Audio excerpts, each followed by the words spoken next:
സംവിധായകൻ ബാലചന്ദ്ര മേനോനെതിരെ ലൈംഗിക അതിക്രമത്തിനുള്ള പരാതിയുമായി ആലുവ സ്വദേശിനിയായ നടി പ്രത്യേക അന്വേഷണ സംഘത്തിനാണ് പരാതി നൽകിയത്. മുകേഷ് അടക്കം 7 പേർക്കെതിരെ മുൻപ് പരാതി നൽകിയ നടിയാണ് ബാലചന്ദ്ര മേനോനെതിരെയും രംഗത്തെത്തിയത്.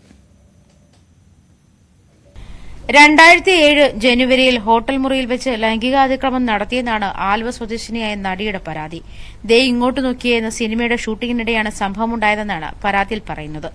തിരുവനന്തപുരത്തെ ഹോട്ടലിൽ വെച്ച് ഗ്രൂപ്പ് സെക്സിന് നിർബന്ധിച്ചുവെന്നും ഹോട്ടൽ മുറിയിൽ കയറി വന്ന് ലൈംഗികാതിക്രമം നടത്തിയെന്നും പരാതിക്കാരി ആരോപിക്കുന്നു. പരാതിപ്പെട്ടാൽ ചിത്രീകരിച്ച സിനിമാ രംഗങ്ങൾ ഒഴിവാക്കുമെന്ന് ഭീഷണിപ്പെടുത്തിയിരുന്നു. ഭയന്നാണ് ഇതുവരെ പരാതി നൽകാൻ തയ്യാറാകാതിരുന്നതെന്നും പരാതിക്കാരി പറയുന്നു. പ്രത്യേക അന്വേഷണ സംഘത്തിന് മുൻപാകെയാണ് പരാതി നൽകിയത്. ദുബായിൽ ജോലി ചെയ്തു വന്നിരുന്ന തന്നെ സിനിമയിൽ അവസരം നൽകാമെന്ന് പറഞ്ഞാണ് കേരളത്തിലേക്ക് വിളിച്ചു വരുത്തിയത്. തിരുവനന്തപുരത്ത് സെക്രട്ടേറിയറ്റിന് സമീപമുള്ള ഹോട്ടലിലാണ് തങ്ങിയത്. തുടർന്ന് കഥ പറയാൻ തന്നെ മുറിയിലേക്ക് വിളിപ്പിച്ചു. മുറിയിലെത്തുമ്പോൾ ഒരു പെൺകുട്ടിയെ വിവസ്ത്രയാക്കാൻ ശ്രമിക്കുന്നതാണ് കണ്ടത്. അടുത്ത ദിവസം രാത്രി ബാലചന്ദ്ര മേനോൻ വീണ്ടും മുറിയിലേക്ക് വിളിപ്പിച്ചു. ചെല്ലുമ്പോൾ 3 സ്ത്രീകളും മറ്റു പുരുഷന്മാരും ഉണ്ടായിരുന്നു. അവിടെ വെച്ച് ലൈംഗിക അതിക്രമത്തിന് ശ്രമമുണ്ടായി. പിറ്റേന്ന് മുറിയിലെത്തിയ ബാലചന്ദ്ര മേനോൻ തന്നെ കടന്നുപിടിക്കാൻ ശ്രമിച്ചെന്നും പരാതിയിൽ പറയുന്നു. ഇതേ സിനിമയുടെ ഷൂട്ടിംഗുമായി ബന്ധപ്പെട്ട് ജയസൂര്യക്കെതിരെയും ഇവർ പരാതി നൽകിയിരുന്നു. നേരത്തെ തന്നെ ബ്ലാക്ക്മെയിൽ ചെയ്തുവെന്നാരോപിച്ച് ആലുവ സ്വദേശിനിയായ നടിക്കും അഭിഭാഷകനുമെതിരെ ബാലചന്ദ്ര മേനോൻ ഡിജിപിക്ക് പരാതി നൽകിയിരുന്നു. 3 ലൈംഗിക ആരോപണങ്ങൾ ഉടൻ വരുമെന്നായിരുന്നു ഫോണിലൂടെയുള്ള ഭീഷണി. അടുത്ത ദിവസം നടി സമൂഹമാധ്യമങ്ങളിൽ ഇക്കാര്യം സൂചിപ്പിച്ച് പോസ്റ്റിട്ടതായും പരാതിയിൽ പറയുന്നു. ബാലചന്ദ്ര മേനോന്റെ പരാതിയിൽ ഇവരുടെ അഭിമുഖം പോസ്റ്റ് ചെയ്ത യൂട്യൂബർക്കെതിരെ പോലീസ് കേസെടുത്തിരുന്നു. IT ആക്ട് പ്രകാരമാണ് യൂട്യൂബർമാർക്കെതിരെ കേസെടുത്തിരിക്കുന്നത്. ന്യൂസ് 18 കൊച്ചി.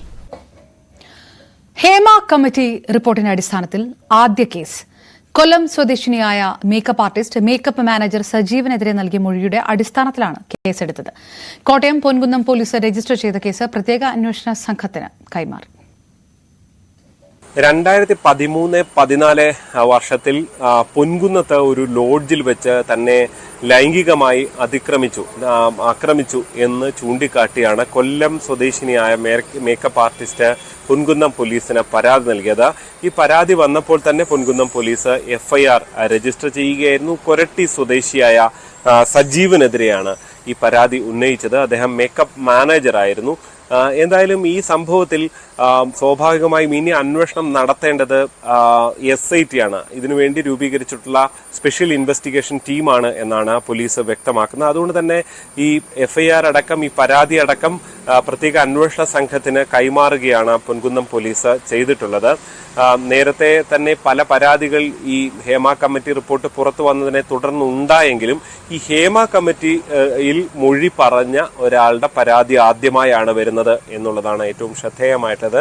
സർക്കാർ അടക്കം ചോദിച്ചിരുന്നു, ഇങ്ങനെ ആരെങ്കിലും പരാതി ഉണ്ടെങ്കിൽ അവരുടെ കേസ് പരിഗണിക്കുമെന്ന് പറഞ്ഞെങ്കിലും കാര്യമായി ആരും തന്നെ അങ്ങനെ ഹേമ കമ്മിറ്റിക്ക് മുൻപാകെ മൊഴി നൽകി ആരും തന്നെ അങ്ങനെ പരാതി നൽകിയിരുന്നില്ല. എന്തായാലും ഇത് അത്തരത്തിൽ രജിസ്റ്റർ ചെയ്യുന്ന ഒരു ആദ്യത്തെ സംഭവം കൂടി ആയി മാറുകയാണ്. എന്തായാലും ഇനി സ്പെഷ്യൽ ഇൻവെസ്റ്റിഗേഷൻ ടീമാണ് ഇതിൽ തുടർ നടപടികൾ സ്വീകരിക്കുക.